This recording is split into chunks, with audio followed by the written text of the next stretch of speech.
Dia a todos. Sou a Vanessa Mariano, do Banco do Brasil. Sejam muito bem-vindas à jornada Mulheres Agro no Comex, iniciativa que visa reforçar o apoio e valorização do público feminino do segmento agro, apresentando as soluções do mercado internacional, a estrutura do Escritório de Comércio Exterior Exclusivo e a consultoria especializada em comércio exterior do Banco do Brasil. Este é o quarto e último evento dessa jornada, lançada com o propósito de compartilhar conteúdos relevantes para você que já atua ou que deseja iniciar negócios no mercado internacional. Antes de começarmos, eu gostaria de passar duas orientações rápidas. Se você tiver perguntas, elas poderão ser enviadas via chat. E ao final deste encontro, será disponibilizado um QR Code para avaliação do evento. Pedimos por gentileza de responder a pesquisa assim que possível. No mesmo formulário, vocês poderão também nos informar se desejam receber o contato de um de nossos especialistas em comércio exterior. Agora vamos conhecer a Juliana Nascimento Machado. Funcionária da Tesouraria Global do BB, Juliana é economista por formação e atualmente cursa mestrado em Políticas Públicas e Desenvolvimento no IPEA. Ela vai falar sobre cenário macroeconômico e oportunidades para a safra. Juliana, a palavra é sua. Obrigada, Vanessa. Bom, então eu vou iniciar aqui minha fala falando sobre o cenário econômico do Brasil e do mundo.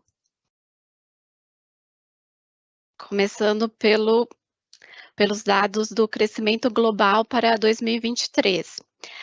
Nos primeiros meses desse ano, tem sido observada uma melhora no sentimento econômico mundial, sobretudo em relação aos riscos de uma recessão global. Mas, apesar das taxas de juros restritivas e uma manutenção de incertezas das políticas, com relação à guerra. A gente prevê, então, um crescimento para 2023 da China acima do PIB global, chegando a 6%, devido ao fim das restrições sanitárias e devido aos estímulos governamentais.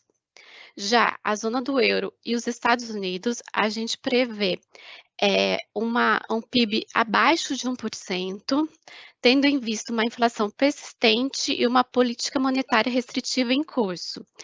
A zona do euro também tem uma atenção especial devido ao conflito geopolítico que ainda segue em impasse. Falando sobre a inflação mundial, os Estados Unidos, a área do euro e o Reino Unido também estão desacelerando, porém acima da média histórica e também acima da meta que é de 2% nos Estados Unidos e na área do euro. Falando do Brasil e da inflação agora brasileira, a atividade econômica desacelerada tem influenciado o processo de desinflação aqui no país, mas ainda a gente tem diversos desafios. A gente teve uma surpresa positiva agora em março, onde a taxa do IPCA veio abaixo das expectativas de mercado, mas uma recomposição do ICMS, sobretudo nos combustíveis, pode pôr uma trajetória mais elevada do preço aos consumidores. Por isso, a gente ainda estima uma inflação de 6,2%, que é acima do teto da meta. E essa inflação alta ainda não sugere, então, um corte de juros no curto prazo. A gente pode verificar que a nossa taxa Selic ainda tem uma previsão de estar no mesmo patamar até setembro, prevendo uma queda a partir de novembro. E essa queda ela pode ser talvez mais intensa devido ao novo arcabouço fiscal. Aí falando então do PIB, o PIB para esse ano, então, a gente vai ter uma previsão de 1,2, tendo em vista a questão das taxas de juros altas, então, tanto no Brasil quanto no exterior, o esgotamento de alguns fatores que tiveram estímulos do consumo no ano de 2022, e o fator positivo para 2023 é a recuperação agropecuária aqui no Brasil. Falando então sobre a agropecuária aqui no Brasil, a gente pode verificar que a gente estima um crescimento de PIB de 7,5%, porque a gente prevê um aumento na safra anual da soja de 23,2%, do milho em 8,7% e da cana-de-açúcar em 1,1%, apesar de uma queda na safra do trigo de 2,6%. Na pecuária, a gente também tem números muito bons, com estimativa de aumento da avinocultura de 6% e da bovinocultura e suinicultura em 3%. No Brasil, o crescimento vai ser influenciado pela recuperação na safra, principalmente no sul, que é de 20%, em especial no Rio Grande do Sul. Embora a Laninha pode trazer ainda alguns riscos para esse crescimento tão bom e esperado no sul. Já no Nordeste, as chuvas com volume inferior ao observado pode limitar esse crescimento, por isso a gente está prevendo só um crescimento de 0,2. Falando agora sobre o comércio exterior, o câmbio ainda segue depreciado sobre forte volatilidade devido aos eventos internos e externos. Dentro das incertezas, seguem a expectativa de uma condição de política monetária nos Estados Unidos, e já no contexto doméstico, a gente pode verificar o que vai acontecer com o arcabouço fiscal. A nossa projeção do câmbio para 2023 é de 5,15 e para 2024 é ficar em torno de 5,20. Continuando falando sobre o agronegócio, eu quero mostrar aqui a importância do agronegócio para a balança comercial. Se a gente for analisar os dados da balança comercial, em 12 meses as exportações cresceram 22,2 só do agronegócio, enquanto os demais produtos brasileiros foi só de 5,8. Outro fato interessante é o saldo da balança comercial que eu coloquei aqui no gráfico. Nos 3 primeiros meses do ano, vocês podem verificar um saldo comercial na balança do agronegócio alto e positivo, enquanto se a gente retirar o agronegócio da balança comercial, os demais produtos, a gente tem o saldo negativo. Então, assim, a influência do agronegócio gera uma balança comercial positiva para o nosso país. Agora a gente vai falar sobre as mulheres, né, já que a gente está aqui numa live de mulheres agro. A participação das mulheres no mercado de trabalho hoje ocupadas, elas são de 42,9%. Dessas mulheres que estão ocupadas, 3,8 atualmente só atuam no agronegócio, né. E se a gente for verificar dentro do agronegócio qual que é a participação da mulher hoje, segundo os dados do IBGE, é de 19%, enquanto os homens ainda atuam 81% na agropecuária. Falando agora sobre as nossas análises do banco, eu falei só um resumo das coisas que a gente tem aqui no banco. A gente tem um site nosso, que é o bb.com.br/análises, que tem todas as nossas análises de estratégias e de macroeconomia. Então, você pode olhar, clicar e ver o Conexão Mercado, que é um relatório sobre a abertura de mercado. Tem o Market Update, que é um relatório semanal com os principais indicadores que saíram na semana. Tem o Diário Econômico, que você pode verificar todos os indicadores que saíram no dia. Tem os estudos econômicos, que aí são diversos assuntos.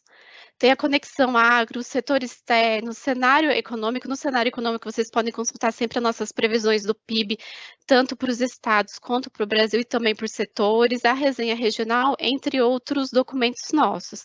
Então, toda vez que vocês tiverem alguma dúvida e quiserem consultar, podem entrar no nosso site e acessar nossos relatórios. Pronto, Vanessa. Obrigada, Juliana. Informações aí muito importantes, né, para a gente poder acompanhar aí os próximos meses. Juliana, a gente tem agora alguns minutos disponíveis para responder algumas perguntas que recebemos aqui pelo chat. Quais são as perspectivas de preço para commodities de alimentos em 2023?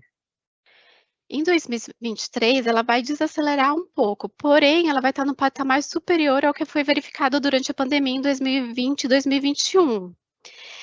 Esse enfraquecimento global que eu já mostrei para a gente nos slides, e também o aumento da produção que está favorecendo a uma desaceleração dos preços das commodities.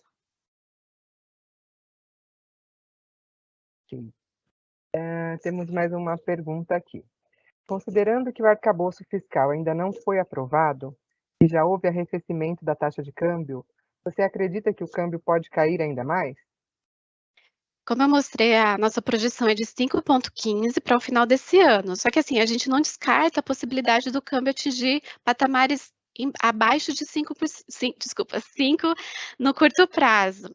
Isso pode acontecer devido ao texto do arcabouço fiscal ver melhor do que o esperado pelo mercado.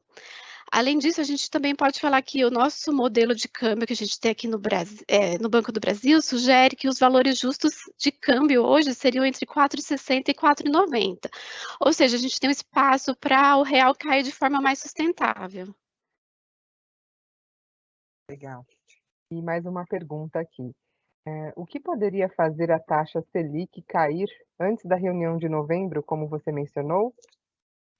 Falando novamente sobre o arcabouço, se ele vier mais robusto que o precificado, que poderia levar a uma apreciação do câmbio, isso aí diminuiria a taxa de inflação. Além disso, caso a meta de inflação também seja alterada, pode abrir espaço para o Banco Central antecipar essa queda que a gente está prevendo para novembro e começar o corte a partir de agosto. Muito obrigada, Juliana. Agora Obrigada. a gente vai conhecer a Alessandra da Trindade Lopes. A Alessandra é cliente do BB desde 2011, atua como produtora de cafés especiais no município de Caconde, São Paulo. Ela conta com a consultoria do BB para levar a Mangaratiba Cafés para o mundo. Seja bem-vinda, Alessandra. Bom dia pessoal, muito obrigada pelo convite. Alessandra, você pode nos contar aqui como é que foi a sua história como produtora rural? Minha história ela difere um pouquinho da maioria, principalmente das mulheres que estão no agronegócio. Ao contrário do que a gente conhece, nós não temos uma propriedade de família, um negócio de família ou uma herança. Nós nunca tínhamos tido, nem eu nem meu marido, nenhum contato, absolutamente nenhum contato com café, que é o nosso ramo. E a gente costuma dizer que isso era um sonho dele, que eu e meu filho aprendemos a sonhar junto com ele. E aí, tanto eu quanto ele somos de Ribeirão Preto, nós viemos da iniciativa privada a vida toda, e começamos a direcionar nossa vida para isso. Nós demoramos 5 anos procurando uma propriedade que se encaixasse nas nossas possibilidades, né? E viemos parar aqui em Caconde, encontramos a Fazenda São José, que foi assim a realização de um sonho para a gente. E aí começamos a vender nossos bens, a nos desligar dos nossos empregos e aí mudar nossa vida totalmente para cá. Estamos muito felizes com isso. Muito legal. Como é que surgiu a ideia de se tornar exportadora de café? E aproveitando aqui na pergunta, como é que você enxerga a exportação para o seu negócio? Então, desde o início, nós já buscávamos esse produto diferenciado, esse café de qualidade, esse foco em café de qualidade e não em quantidade, café de montanha, enfim. E aí a gente, já no primeiro ano, nós já buscamos a certificação, nós tínhamos a certificação UTZ, hoje estamos em Forest, e a certificação nos prepara também para isso, certo? Quando você começa eu costumo dizer que quando você começa a colher os resultados desse trabalho, você começa a ficar mais ambicioso. E aí você começa a ver que você tem possibilidade de crescer um pouco mais e você investe em qualidade do produto, você investe em questões ambientais, você investe em bem-estar de funcionários, enfim, tudo mais.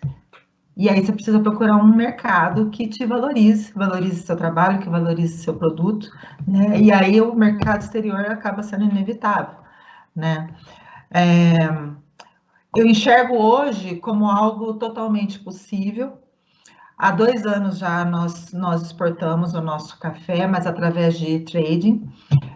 Exportar diretamente era algo que nós já gostaríamos de fazer, só que a gente tinha a noção das nossas dificuldades.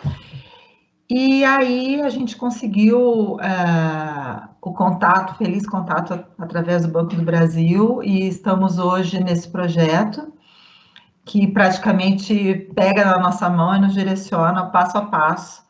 Então, todas as nossas inseguranças, elas estão sendo bem, digamos, amenizadas com isso, porque é um trabalho, assim, fantástico que vem sendo feito conosco, desde o primeiro, assim, construção de site, enfim, é algo muito minucioso e eu me sinto, assim, bem amparada, bem confiante em toda essa assessoria que a gente está recebendo. Ou seja, algo muito possível hoje a exportação. A gente aqui do BB fica muito feliz de ouvir sua experiência aí, viu? E tem uma pergunta aqui, né? Quais são os principais desafios que você está enfrentando para se tornar exportadora? Então, atualmente, é entender como funciona esse comércio exterior. Entender de câmbio, de transações em moeda estrangeira, em esses produtos de proteção que o banco oferece, enfim, entender todo esse mercado, tudo isso que é muito diferente para a gente, né? Como eu disse, a gente já havia feito, mas através de vamos dizer, um terceiro. Então, é lógico que existem outros desafios, existem o desafio de custos, de investimentos que são necessários, estruturação para isso, tempo, mas acho que é algo que se a gente quer, se o foco é esse, a gente tem que buscar, é algo inerente, né, do que você está buscando. Então, não vejo um desafio assim tão grande, acho que é algo bem possível, principalmente, repito, agora com essa assessoria que nós estamos tendo, não vejo grandes problemas, não. Considerando toda essa sua jornada aí que você compartilhou aqui com a gente, né, como produtora rural, considerando seus objetivos também aí da Mangaratiba Café, qual a mensagem que você deixaria para as mulheres do agronegócio que desejam iniciar no mercado internacional? Bom, eu acho que primeiro é confiar na nossa capacidade, na nossa intuição, nesse poder que a mulher tem, eu gosto muito de dizer isso, no poder que a mulher tem de humanizar essas relações, de trazer leveza para essas relações, principalmente essas relações de trabalho.